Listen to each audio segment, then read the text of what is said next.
السلام علیکم ورحمۃ اللہ وبرکاتہ۔ میرے محترم دوستو، اگر کوئی آدمی اپنے آپ کو خواب میں دیکھتا ہے کہ وہ جنگل کے اندر موجود ہے تو اس کی تعبیر آج آپ کے سامنے بیان کرنا چاہتا ہوں۔ حضرت دانیال علیہ السلام نے فرمایا کہ جنگل خواب میں اپنی فراخی اور کشادگی کے مطابق قسمت اور رزق ہے۔ اگر خواب میں کوئی آدمی دیکھتا ہے کہ وہ جنگل میں تنہا ہے تو اب اس کی تعبیر یہ ہے کہ اپنی کمائی سے بہت سارا مال جمع کرے گا، اپنی کمائی سے بہت سارا مال وہ جمع کرے گا۔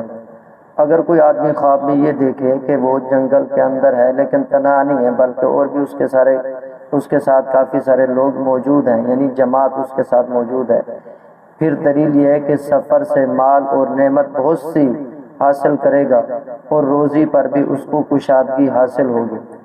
حضرت ابن سیرین رحمۃ اللہ علیہ نے یہ بھی فرمایا ہے، اگر کوئی آدمی خواب میں دیکھے کہ جنگل سے باہر آیا ہے، پہلے جنگل کے اندر موجود تھا پھر جنگل سے نکل کر باہر آیا ہے، اب دلیل یہ ہے کہ غم اور پریشانی سے اس کو نجات ملے گی۔